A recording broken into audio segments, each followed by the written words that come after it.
Hello and welcome everyone to the Lewis Carroll Society of North America's very special virtual night at the theater, or I guess virtual matinee, depending on where you are.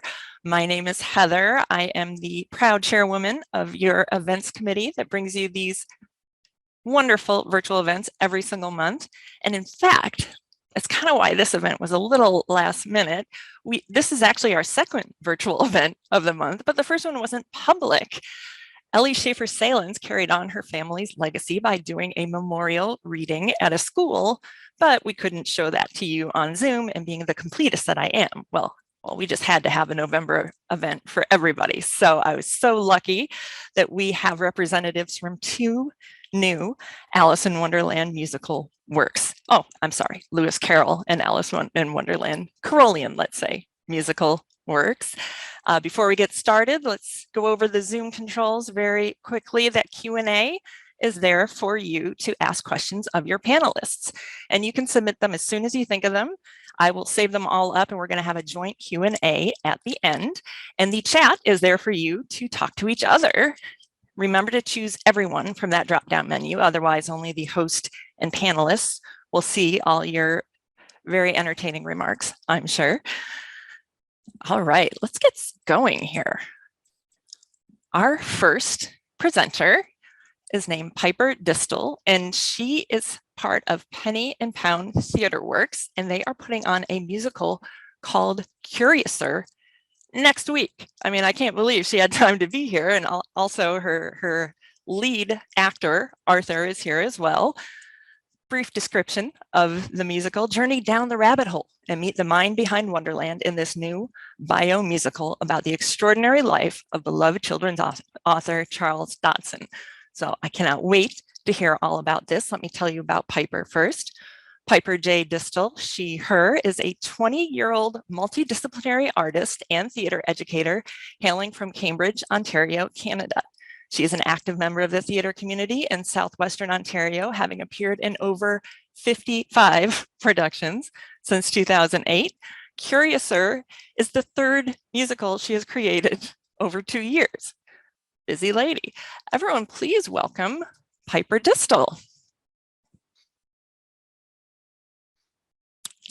And there she is. Hi. Hi there. Welcome. I'm so happy you could be here today, given that, I mean, you must be rehearsing nonstop, right? We are. We are. It's been very busy. Wow. All right. Well, I'm just going to let you talk for a few minutes, and I know you're going to bring on Arthur Brook, who is playing Charles Dodgson, and I'll return a little later with some questions, if that's okay. Perfect. Thank you All so right. much. Well, first of all, thank you all so much for having me here. I'm very excited. A little nervous, but that's okay. I was just so thrilled when Heather contacted our little community theater in Cambridge, Ontario to take part in this wonderful event. So I'd like to begin by just giving you a little bit of a backstory about where the musical Curiouser comes from. So Curiouser has music and lyrics by Laurie Robinson Distel, who is my mother.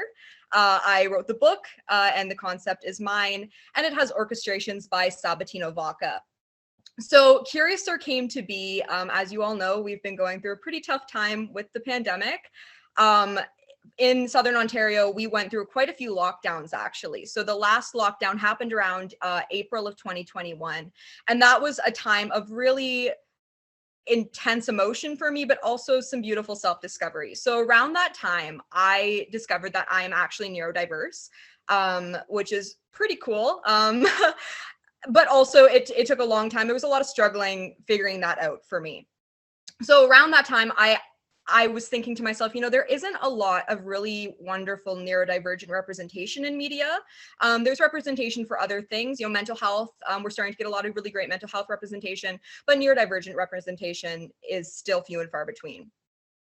So I actually was thinking to myself, as somebody who's neurodiverse, I really want to see some more representation on the stage. So I took my interest to Google, and I discovered that Lewis Carroll, author of Alice's Adventures in Wonderland and Through the Looking Glass, is often speculated to have been neurodivergent. So I did some research, I read some essay papers about this, and I was just so blown away and so excited that this amazing man who created such a beautiful world, a world that touches people to this day, was like me. So that's actually the inspiration behind Curious, or why I decided to choose Lewis Carroll. I've always been I've always loved Alice in Wonderland. I grew up with the old 1950s Alice in Wonderland movie.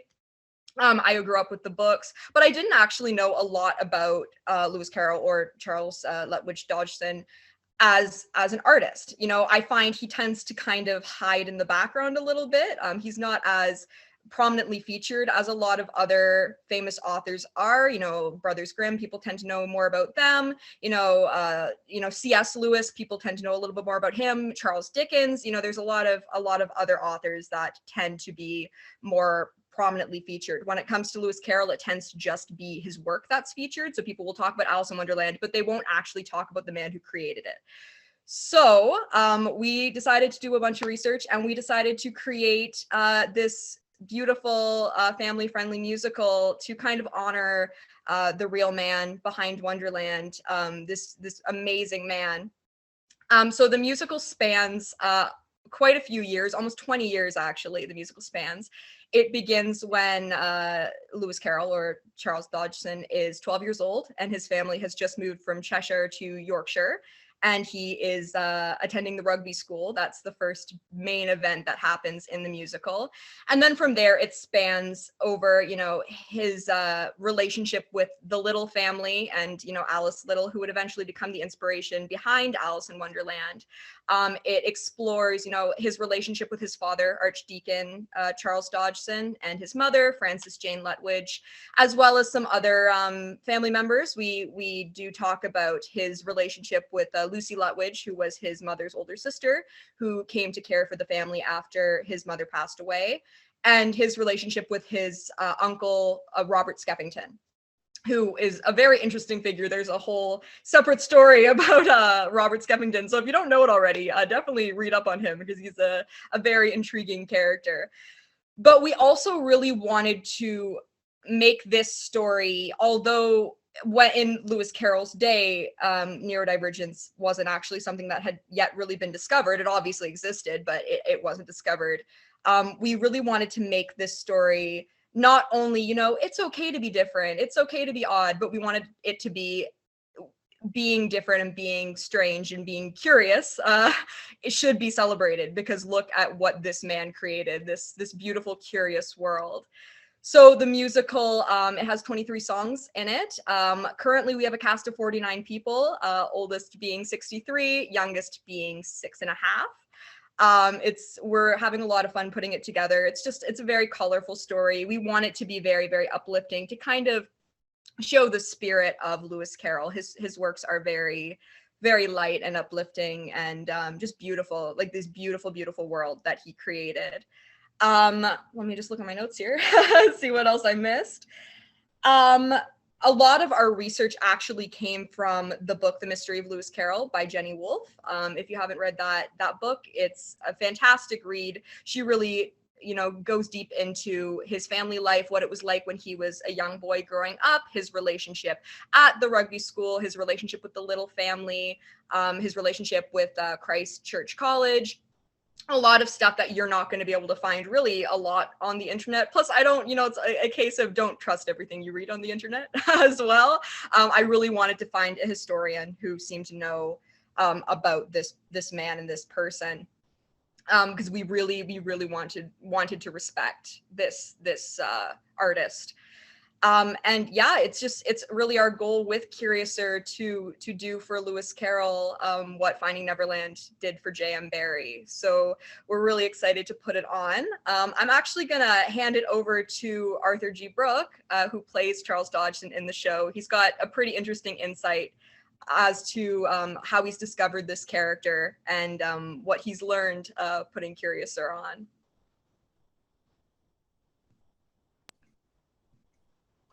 All right, thank you, Piper.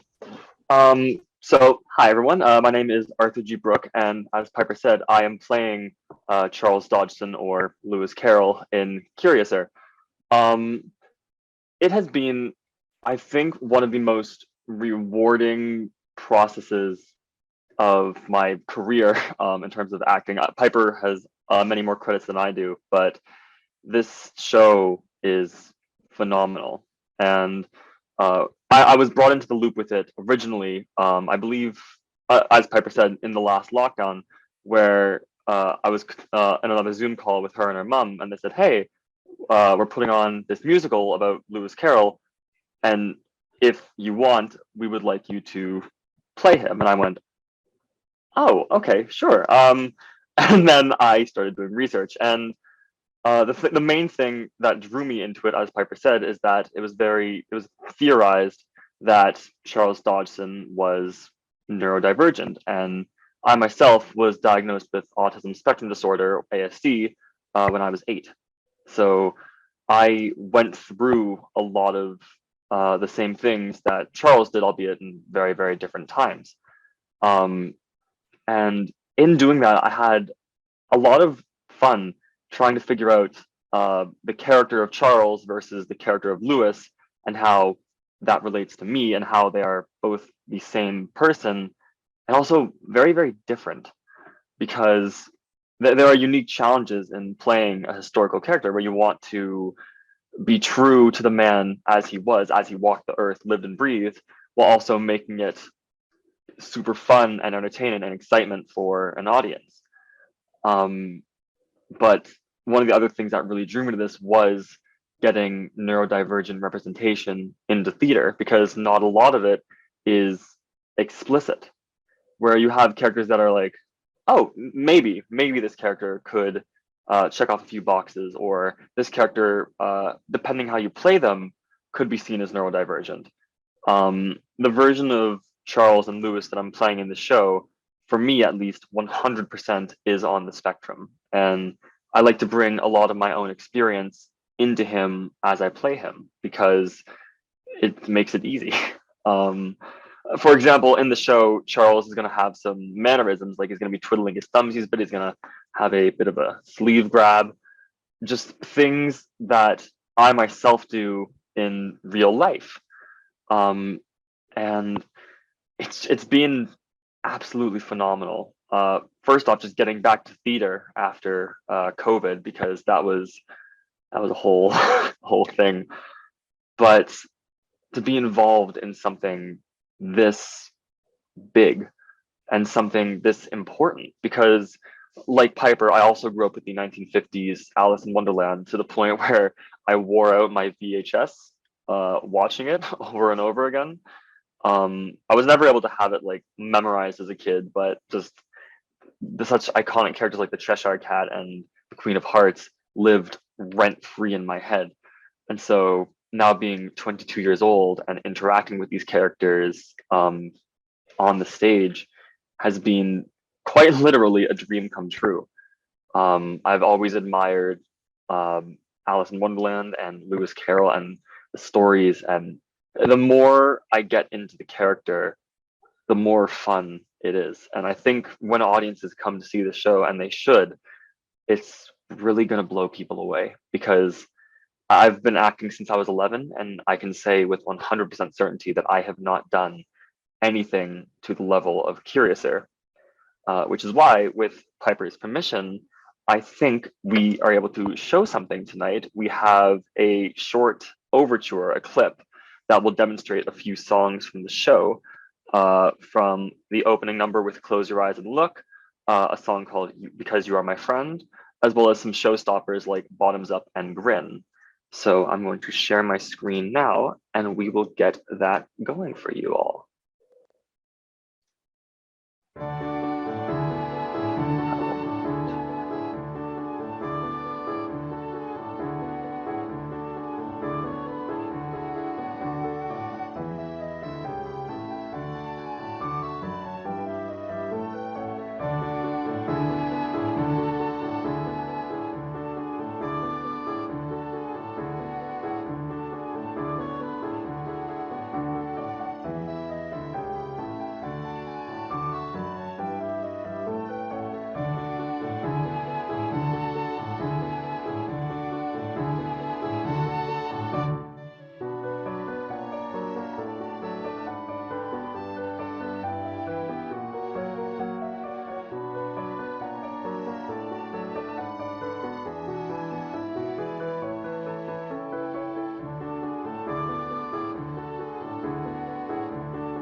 All right. So I hope that all you out there who were able to hear that enjoyed that. If you did want to listen to it again, it is up on the Penny and Pound Theatre Productions YouTube page.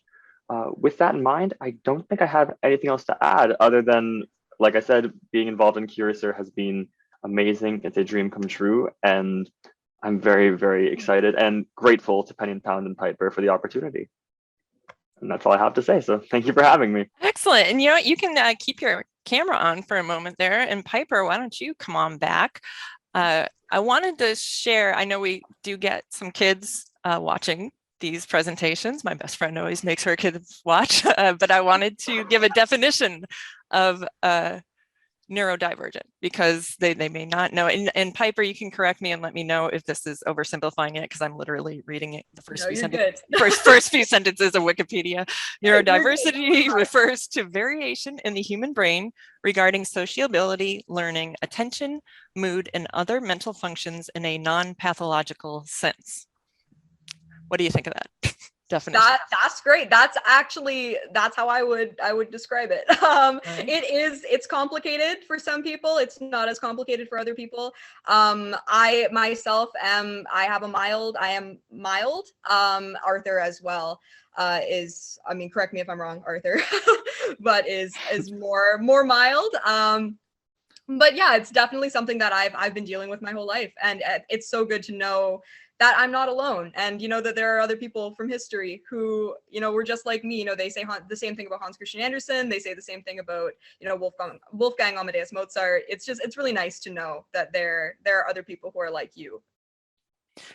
Can I just tell you, I should have been, looking at my notes and preparing to ask you both intelligent questions, but instead I was just kind of like daydreaming during that wonderful overture and looking at that amazing picture of you, Arthur, because to me, you look totally different than you do right now. Like, you really seem like you're embodying, and it's not just because of the different part in your hair. Like, it's really something, I tell you. Now, I'm so curious, and I know you probably don't want to give away too much of your plot, but biographies, as you mentioned, are so hard, right? Mm-hmm. The fact, I always think of the movie Walk Hard, where every scene was like, this is the most important thing that ever happened, that kind of spoofed biopics because, what do you pick? Which I guess a musical, though, gives you kind of more leeway. You can just pick and choose whatever you want. Now, I believe you have characters from the books, right, on stage, as well as his real life counterparts, right? How did you decide to do that? So we decided to do that because, when you're writing something about Lewis Carroll, you want to really put focus on imagination. And that was Lewis Carroll's whole thing. He had this brilliant imagination to be able to come up with this world, and especially kind of on the fly, because if you listen to the story of All in the Golden Afternoon, he told that story to the little girls on a boat ride. So he was improvising it. He was making it up. And the more you actually read that book, I can kind of tell that he was, and another thing, then there was a Cheshire Cat, right? It's so awesome that it sounds like a story that was told to children. So when we decided to put the focus on Lewis Carroll as our main character, we were like, okay, we need a way to show that this man had the most brilliant imagination. So and I'm sure Arthur can attest, like many neurodivergent people, I as a child spent a lot of my time in my imagination. I would just make up stories, to be able to relate to people. I would think of them as caricatures. So that's exactly what we did in Curiouser. People in his real life are being equated to these caricatures that he comes up with. So he sees Lorena Little, and she's the Queen of Hearts to him. He sees his Uncle Skeffington as the Cheshire Cat. So these characters kind of exist in his mind, and he can see them, and he lives in this beautiful, vivid world. And I think it's to kind of help him understand, life as it would have been in his time in this really conservative Victorian society. Now, I listened to Bottoms Up online. You posted the whole song. That's the caterpillar singing that? Is that correct? It is the caterpillar. So who's his equivalent in real life? I'm so curious. So we also do discuss Charles Dodgson, just briefly discuss Charles Dodgson's depression. It is historically known that Charles Dodgson did suffer from depression. So the caterpillar is actually a doctor that he goes to see, and not a very helpful doctor because it's, Victorian society. So the caterpillar, he equates the caterpillar to this doctor who's, asking him, well, who are you, Charles? Tell me, who are you? And, he's like, well, I don't know. I'm not feeling myself right now. I'm really struggling right now. Wow. That's fascinating. And I love Skeffington as the Cheshire cat as well, because I just feel like that's the most Victorian name ever. Like, it's just so perfect. It's so great. Now, I'm also wondering about rugby school. Now, that was not a good time in Charles's life. I forget the quote, but basically, you couldn't pay me enough money to go back there, or something to that effect is what he said later on. Yeah. So how do you treat that? Is it with humor, probably, or I don't know? How do you display that in song? Yeah, well, we did want, because I mean the rugby school has quite the reputation for, or did, it doesn't anymore, I don't think, but it had quite the I'm having, oh my goodness, people knew it for being just had a brain fart there. People knew it for being a pretty terrible place in the Victorian era. So we did want to kind of deal with it respectfully. It's not in it for a very long time. It's at the beginning of the show, kind of close to the beginning of the show, just for a little bit. We do equate three boys, obviously made up characters, but kind of representing some of the students at rugby, to the birds in the caucus race. That's who these three boys are equated to.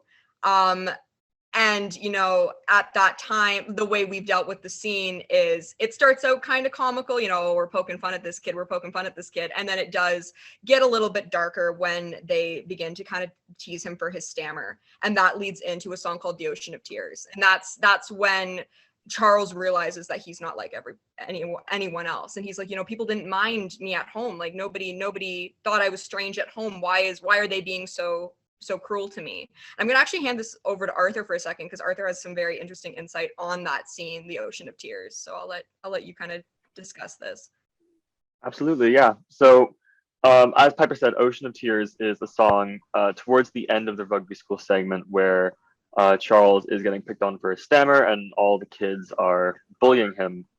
And the first time I watched the blocking of the scene and listened to the lyrics and saw everything that went on, it felt like I'd been shot in the chest, because I have a very vivid memory from when I was sort of that age, around like actually no, a little bit earlier, like grade 2 or 3 or so, when I was a kid, and I was at my schoolyard. I was crying in the corner, and there were about, I want to say, 11 or 12 kids all sort of standing and staring at me, and so seeing that, it was very visceral, because I went through the sort of quote unquote horrors of the public schooling system, where if you are different, you are a target.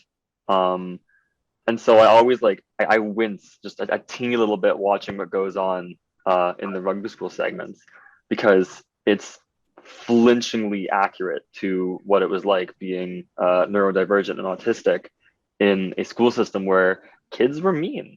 And the cool thing about it is that it does sort of pivot at a certain point where, oh, look, it's Charles Dodgson. He's the weird kid. He's Dodo Dodgson. But then, hey, this kid's a really cool storyteller. This kid has something about him that is fascinating. And then he starts to sort of work his way in. And there's a scene later on where Charles is more friendly with some of the graduates of rugby school. And very similarly, that happened with me when I went to high school and started doing theater. I was no longer the weird kind of outcasty kid. I had my group, I had my friends, and everything got better just like that. And so it's very, very accurate to the experience that I had, which is why it's both fun to watch being out of it and terrifying to watch being like, oh, this is too real. But yeah, reading it through and watching it was, and still is, incredible. Well, it sounds like you handled that scene masterfully then, both of you. Well, actually, that's young Charles, right? When do we switch over? At what age? is it Arthur on stage instead of the young actor? We switched over when Charles Dodgson would have graduated Oxford, so he would have been around 22 years old. Is the switch? Yeah. All right. And just I am going to invite you both back for a joint Q&A with Vaughan at the end here, but just some real quick questions from our audience. Someone was asking if there's vocals. Yes, that was just the overture to the play. Yes, there are definitely vocals. I've heard some of them online. They're fabulous. And someone else wanted to know what's the website with some of the music. That was your YouTube channel, right? It was, yes, that was our YouTube channel. Okay. So Penny and Pound Theatre Productions. Penny and Pound Theatre, gotcha. And Ricardo would like to know, what does your stage look like? Like, That's an interesting question. So I don't know how many of you guys know the theater lingo. So I'll try to make this clear. There's something in theater called a scrim. And what a scrim is it's a thin piece of material that cannot be seen. You can't see through it unless it's lit behind. So we actually, I don't want to give too much away, but we have our flats up that, it's Victorian society. There's a little bit of wallpaper. There's, and we have this scrim hanging at the back of the stage. So when Wonderland appears in Charles's mind, we're lighting behind the scrim, and we have some beautiful artwork of Wonderland done by a local artist named Rhiannon Barry. And that's where our Wonderland will appear. I know it's kind of hard to visualize that, but I promise you it'll be beautiful. It'll be very, very cool. And we really want like that first time you see Wonderland to really be like an awe factor of how beautiful, this world in Charles's mind is. Oh, that sounds amazing. Yeah, that sounds like a great way to do that. And one more question for you, Piper. You're playing Gertrude Thompson, which I find fascinating. How did you decide to include her? I mean, clearly we get to Charles in a more advanced age if Gertrude is involved. Yeah, so we did condense our timeline because it's a 2-hour musical. We did condense our timeline a little bit. So technically speaking, Gertrude Thompson did not come into Charles Dodgson's life until 1878. In this version, Gertrude is kind of being used to represent all of the kind of platonic female friends that Charles Dodgson historically had, which is very unheard of for back then. Men, actually treating women with respect and wanting to be their friend. So we do include Gertrude. Gertrude, for those who don't know, was actually did the cover art for the Nursery Alice, which came out a little bit later on, the version of Alice in Wonderland for younger children. And she did some of the watercolor illustrations for that as well. So yeah, so Gertrude she's there to represent just Charles's, his respect for women. When I was reading The Mystery of Lewis Carroll, Gertrude Thompson actually has a few quotes in that book. And I was like, oh, wow, like I've never heard of this person. And I did some research on her, and I kind of thought she was fun and adorable. She just seemed like a really cool person. She used to like walk around barefoot, and I was like, I love this person. But she had the most kind of quotes about Charles Dodgson. She had the most to say about him. So I was like, you know what, we're going to use this woman, even though she did come a little bit later, we're going to use her as the representation for all the women in Charles's life who he was so close to and so dearly acquainted with.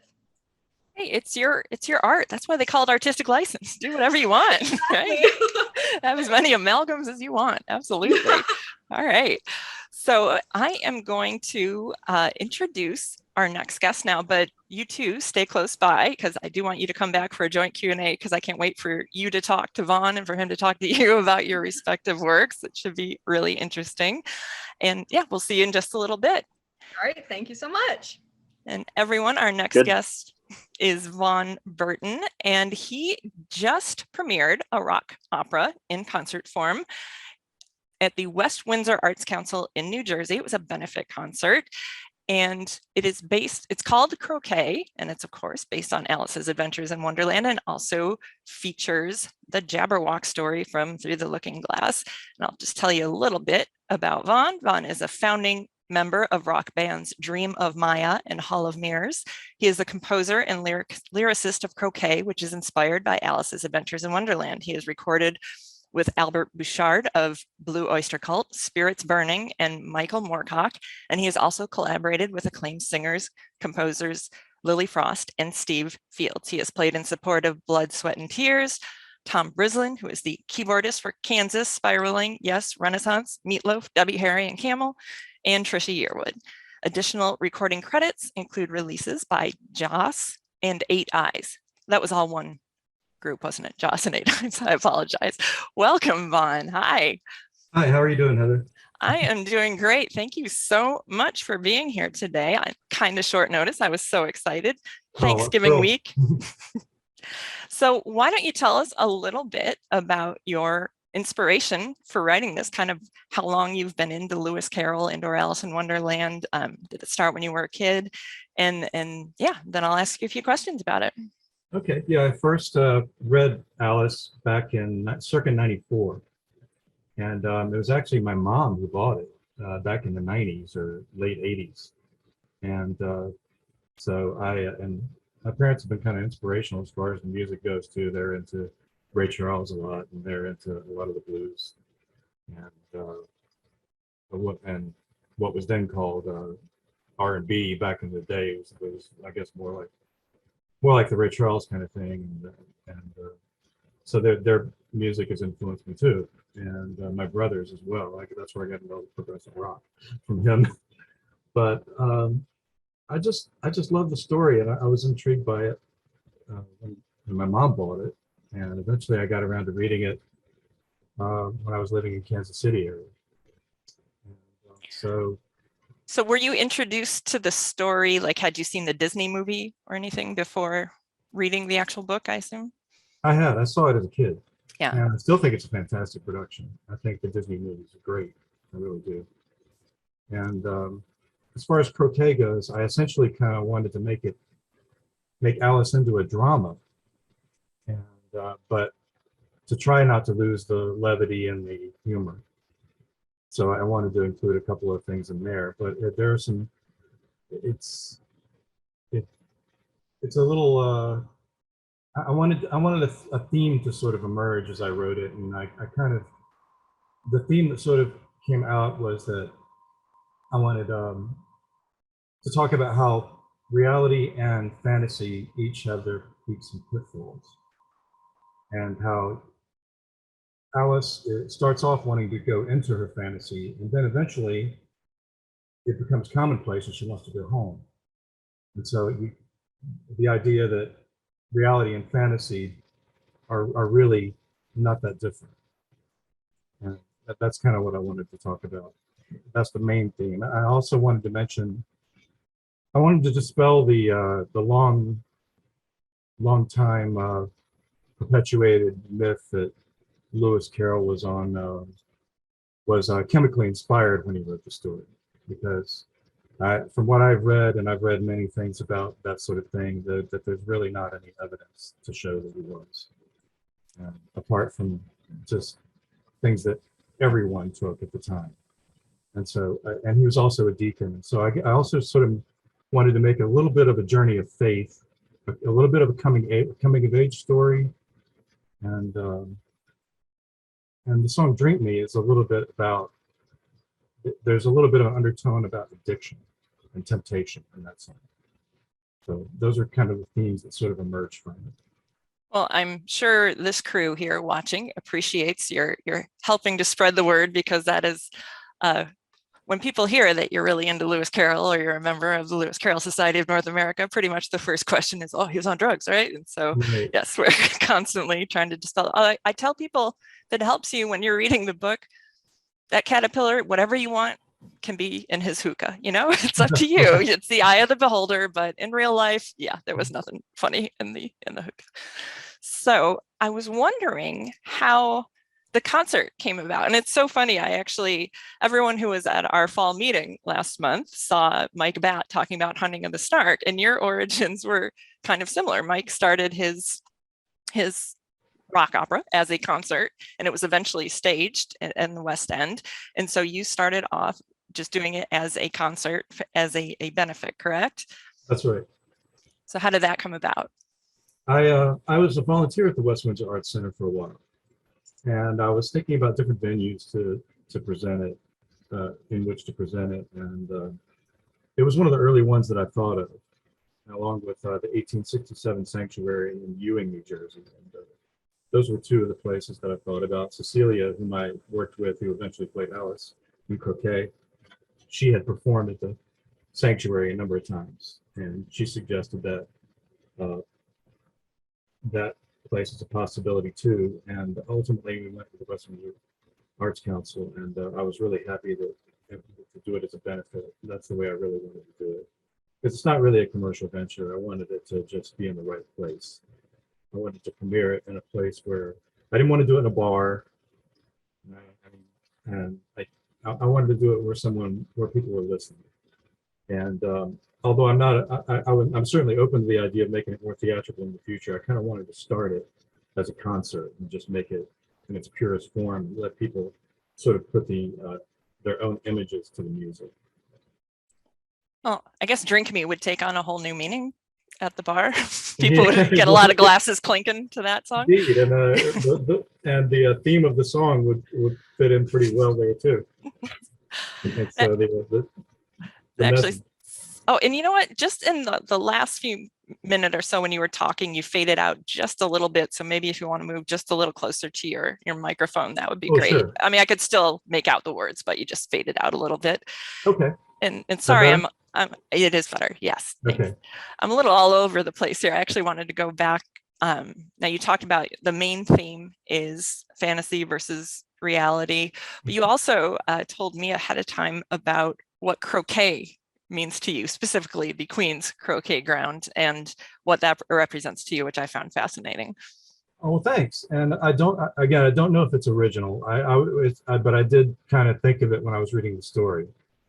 To me, it represents like any situation where a figure of authority is threatened by someone, and so manipulates the situation so to his or her own benefit, and changes the rules of the game, in other words. And so that's what it was about. And it was like, I was just thinking about it, Alice thinks she's pretty good at croquet, huh? So okay, how about using a flamingo and a hedgehog? How good are you then? And applying to obviously everybody who was playing against the Queen. And so I was thinking of it in those lines, as far as just any situation where a figure of authority might be threatened by someone who is. Yeah, frankly, I don't know how original that thought is either, but it was brand new to me. That's just so amazing. Like, I can't tell you how many times I've read this book. And usually I'm just laughing so hard when we get to that scene because it's all just so ludicrous, but that is such a good interpretation of it, or interesting interpretation of it. Thank you very much. And I kind of think the song Croquet is the title track in the musical. Or not musical yet, the rock opera, I guess.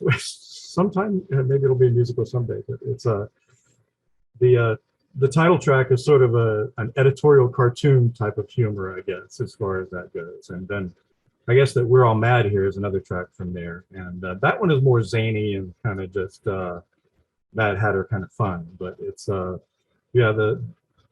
levity in Croquet in the title track is more like an editorial cartoon. There's a little bit of a satire there, I guess, as far as that goes. But it's always fun to read regardless. That's what's so fascinating about the story, is that it appeals to children and adults just on so many levels. Oh, and just such different interpretations. Like, so many people have such a dark interpretation of it that I've never understood. Like, how many retellings of it involve Alice being in a mental hospital later on or something, which it's just so, and I don't begrudge anyone. I love seeing anyone's interpretation of it, but that would just never occur to me ever. It's so fascinating.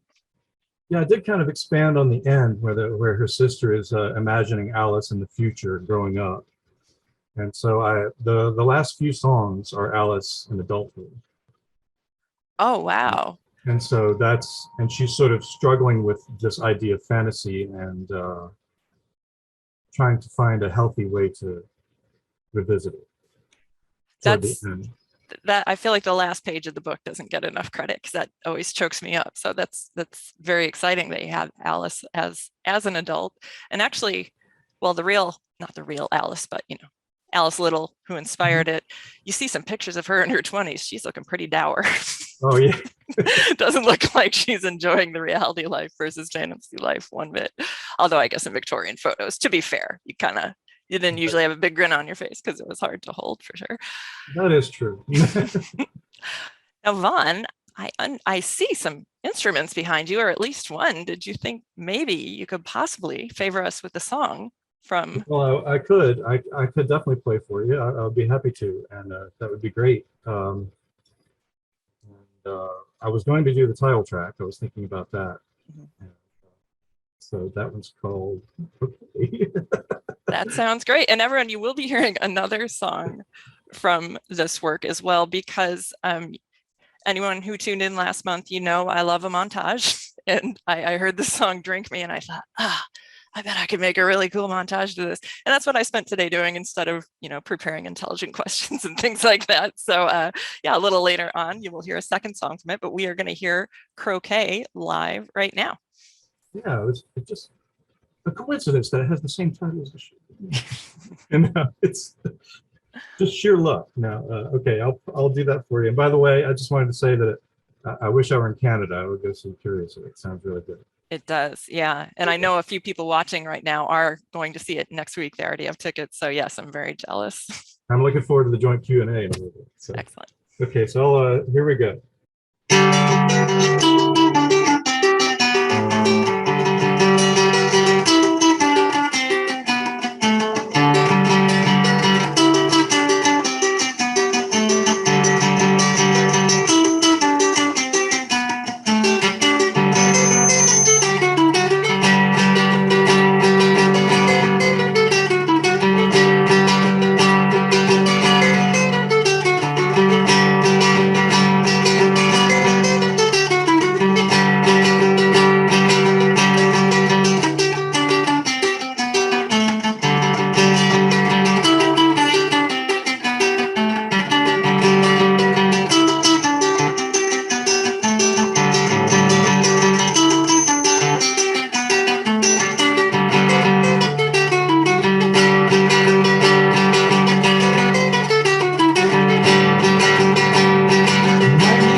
Yeah, I'm sure There we go. everyone is applauding at home as well. Thank you so much. Oh my gosh, the Oh, you're guitar welcome. sounded amazing.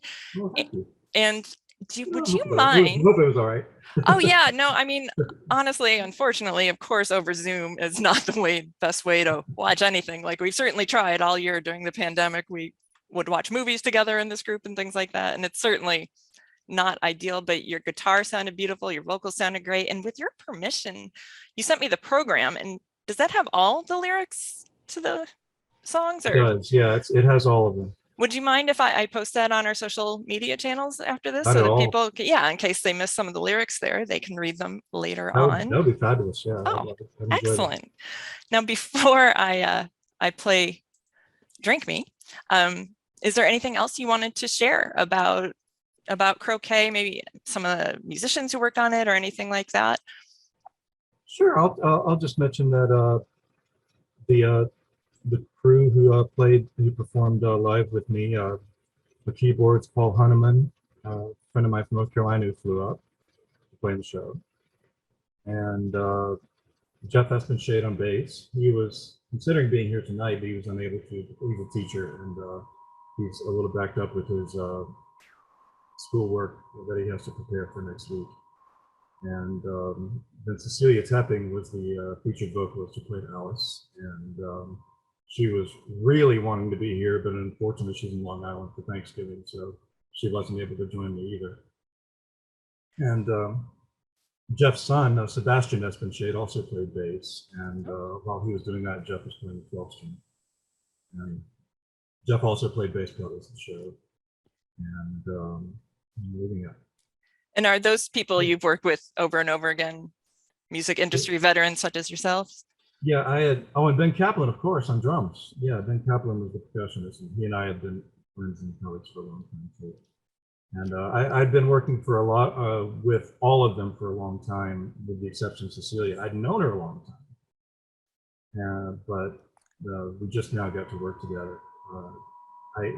She and my sons and her children were in the daycare at the same time, so we met there. I found out she was a singer, and we never actually got to work together back then. But recently, within the past, before the pandemic, so when we started rehearsing, and I contacted her to be Alice, and she was really excited about it and did just a fantastic job and worked really hard. She was the consummate professional, so it was great. Excellent. I had a good time putting it on. And it was a one night only? Yeah, we only did it for one night, and but yeah, it was. And we played it better. We played it worse. it was good though. We got it done, and it was a great night. We had a nice crowd, and it helped out the Arts Center, so it was really good. So, are there any plans in the near future to perform it again, or you said maybe someday extend it to a full musical or rock opera? Sorry. I would play it anytime I'm asked. I guess depending on certain circumstances, I guess, but I would love to play it again. Yeah, it would be great. And also, I noticed in the chat, Jeff Espenshade is here. Oh, is he? Okay. Yeah, he said he did a very nice job on the song. Oh, that's very nice. Okay. All right. So, hi, Eugene, how you doing? Call him by his nickname. Actually, I don't want to put him on the spot. As I say, I could promote him to panelist, but he might be like at home with curlers in his hair or something. We wouldn't want to put him on the spot. All right. So he said he's there though. Yeah. I was hoping he would tune in. Little support. Excellent. So I am going to prepare to play that. And everyone, Vaughan has not seen this yet. We had some Zoom difficulties getting him on today. I wanted to show him this little video montage I made of his song. So it's going to be a surprise to him too. So I certainly hope he likes it. I hope all of you like it. This is Drink Me from Croquet. And so Vaughan, if you want to mute yourself, Sure. And I will too. And I'm flattered. That's great. there'll be the usual few moments of fumbling here while I cue up the video, and then I hope you all enjoy Drink Me. I'm looking forward to it.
now you have me. How would you like to feel? Where would you like to be? You could cross the last threshold in Wonderland. This time remember the key. You could slip through the clutches of hostile hands if you dream me. Dream me.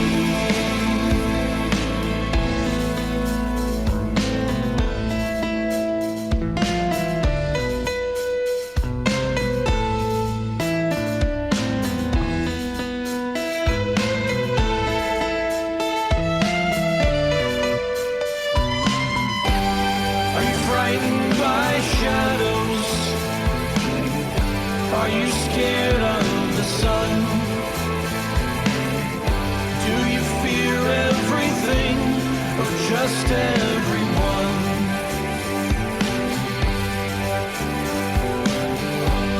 Why ask where I come from? I'm here and I'm yours. There's so much we could do besides opening doors. Would you like to be home on the warm green grass, or by the cliffs by the sea? Hold me gently, then press your lips to the glass for me. Dream me. Dream me.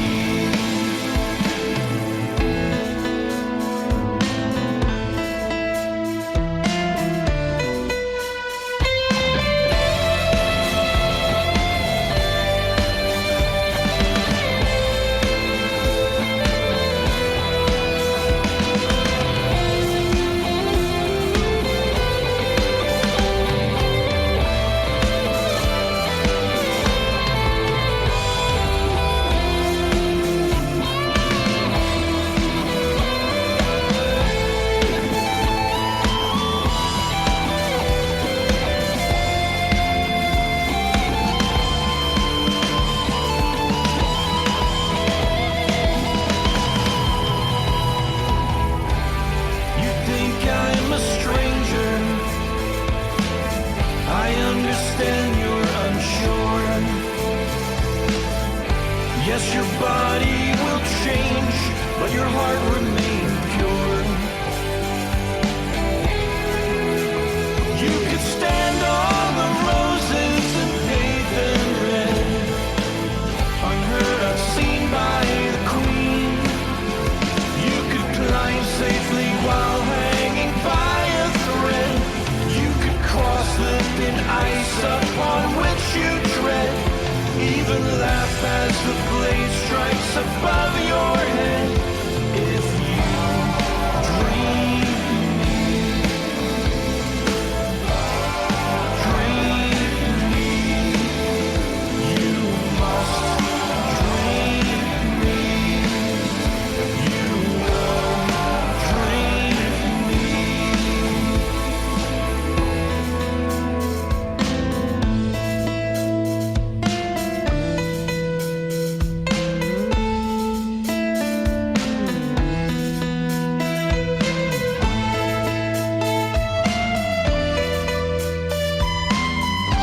Didn't you like the first time? I'm different than I was then. I'm sorry I made you cry, so please try me again.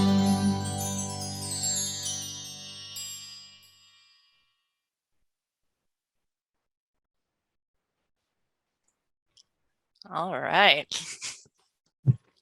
Heather, that was fabulous. Did you like it? I'm so Yeah, glad. Oh my I goodness. thought that was great. I want to show it next time we play croquet.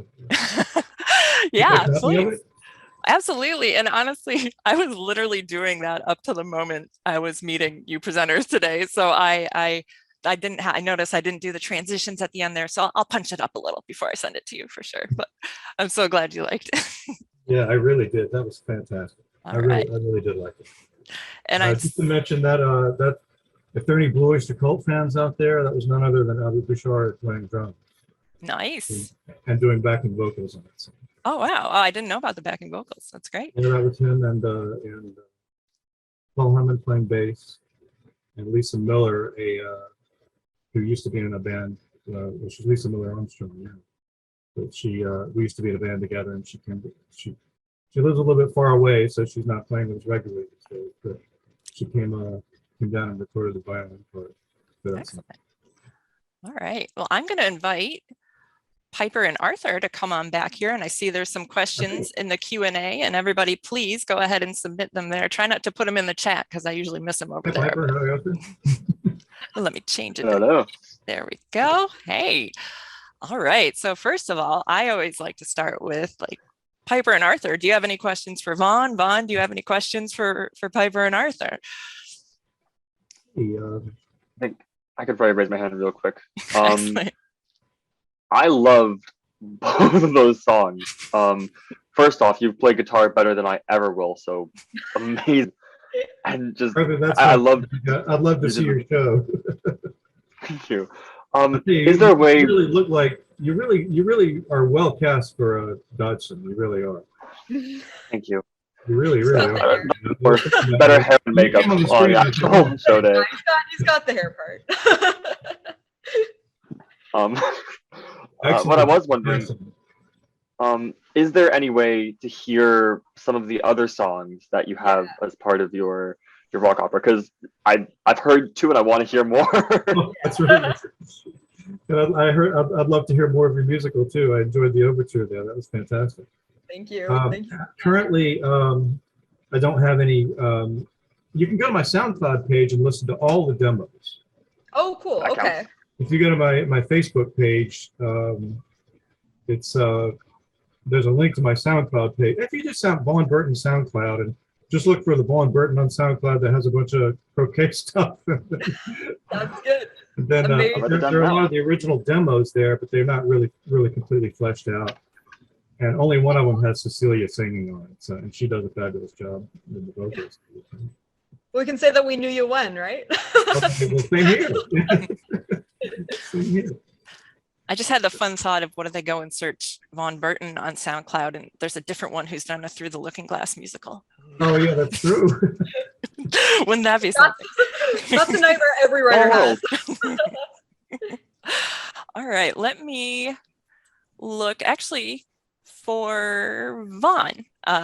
Linda is wondering, well, is there any video recording of the opera's performance? Did you just say that was on your Facebook page, or is that a different video? Sorry. It wasn't recorded professionally. My brother shot it. Okay. And so just for posterity, and so I'm just really happy that we had it recorded. But Yeah. There's a practice video of our doing that very song on my Facebook page also. All right. And your Facebook page, yeah, it's publicly available because I watched that, right? Yeah, it is. Excellent. Yeah, Great. It is available, and so there's a practice video of that, and so that would be one place you can see it. And I'm putting out a CD. I'm hoping in April. It's going to have a little suite of songs from Croquet on it. Oh, great. It's going to have the title track, "Drink Me," a song called "Between Worlds," and "Alice in the Garden," which is an instrumental. So those four are going to be on there. Oh, that's great. Yeah, you know what? Very cool. Let me know when that becomes available, and I will make sure to share that on all our social media channels. Because yeah, there's other questions here we kind of already answered. When's the next performance? But that one night only, folks. Sorry. If only we did this about a month ago, I could have done the lead up to both of your shows here. Yeah, Piper and Arthur, is there a soundtrack for Curiouser that's anywhere, or is it available? Hopefully, as you know, recordings are very expensive. But hopefully, yeah, we would really like to get a recording. We're working closely with the local symphony in our town, the Cambridge Symphony Orchestra. They're providing the instrumental music for the show. So hopefully, we're going to be able to get a recording with them pretty soon. That's really the hope. That would be fabulous. Yeah, I'd love to hear it. Oh, thank The you. music sounds really nice. I really like it. Thanks, Vaughn. That means a lot. And I recommend going to their YouTube channel because, yeah, I didn't get to watch everything that's been posted, but I did enjoy Bottoms Up quite a bit. And you could tell the singer was enjoying it too, which is always fun. Oh, that's so much fun. Is that the company's YouTube channel, or is it the so it would be theater companies? Yeah. Okay, I'll have to go there.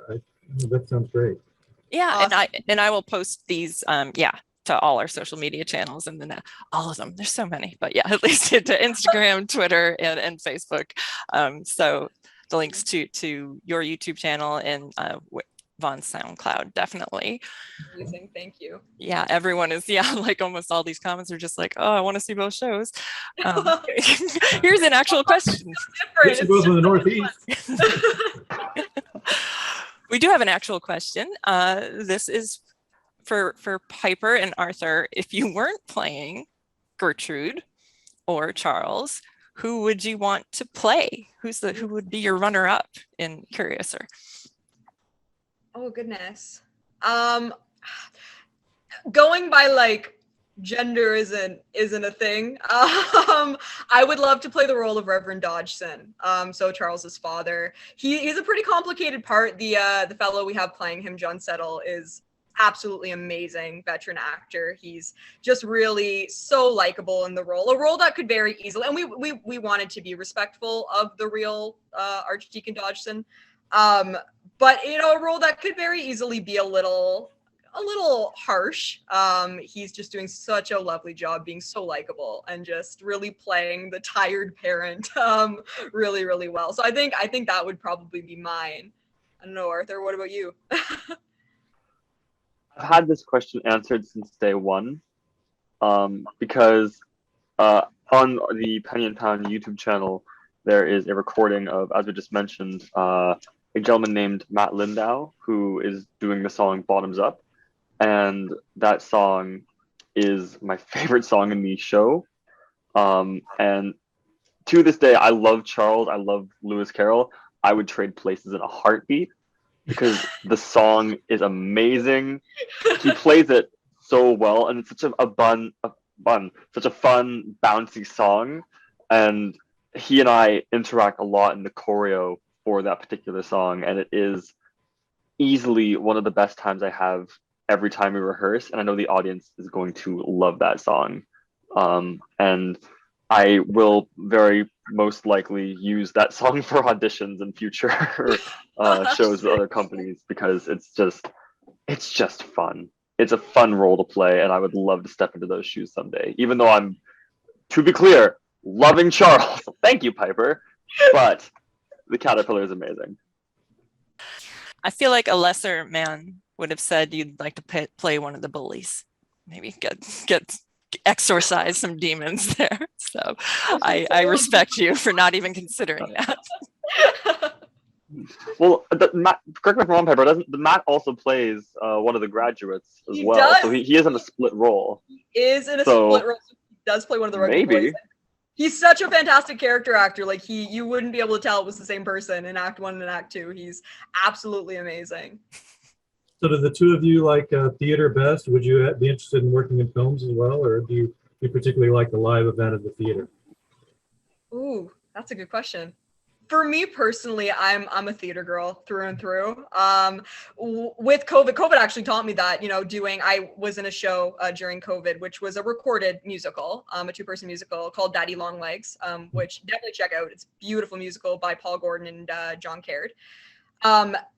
And it was super fun to do, but I was like, I really get a high off of that immediate audience reaction. It's just such a high for me. I feel like it's easier to perform when you have that rather than film where, you don't get that immediate reaction. And it's a lot of stop and start in film too, I find. And I like to go right through. I just find it's easier for my crazy brain to be able to just start and just go right through without having to take pauses in between.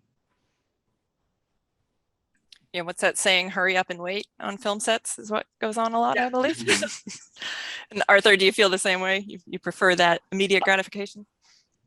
Half and half, because I went to Seneca College for their acting for camera and voice program back in 2017, graduated 2019. So I have experience with being on like practice film sets and doing like voice acting work and shooting and even operating some of the cameras in the program. So I have a love for film and TV and all the work that goes into it. But like Piper said, theater and musicals for me is where it's at. I love the audience. I love how high stakes it is, where you have 2 hours every night where you have to do the entire show all the way through and try to make it as consistent as possible. I love film, I love TV. Maybe further in the future, but for now, I am very, very happy where I am with Penny and Pound. And whatever happens, happens. I throw it out in the universe. Manifest it. Exactly, exactly. And it's funny you should phrase that, like you try to do it the same every night, because as Vaughan said, their one night only performance, it's gone better and it's gone worse, you know, when you have that That's chance. all live theater, Vaughan. Yeah. It's all live performances. Yeah. I'm sure the Right. same thing about Curious. Is that what you get? You never know what's gonna happen, right? Keeps you on your toes. Keeps you on your toes for sure. And I had, actually, this is funny because I feel like my Through the Looking Glass doppelganger is here, because one of the questions I was going to ask Heather F, I'm Heather S, is asking in the Q&A. But I'd like an answer from each of you. Vaughan, why don't you start? Is there, well, actually, we already know what Arthur's favorite song is, but Vaughan, what do you have a favorite song in Croquet, or is it just like picking a favorite child? It's difficult, but Drink Me is one of my favorite ones. I think I think I like it because it's one of the few songs that I'm really happy with the music and the lyrics completely. And I think when I look over most songs that I write, there's something that I kind of think, does that work?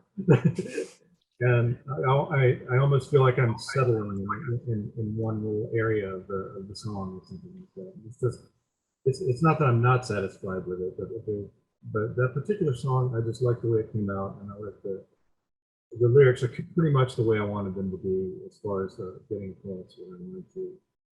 And I like the music, the way it came out.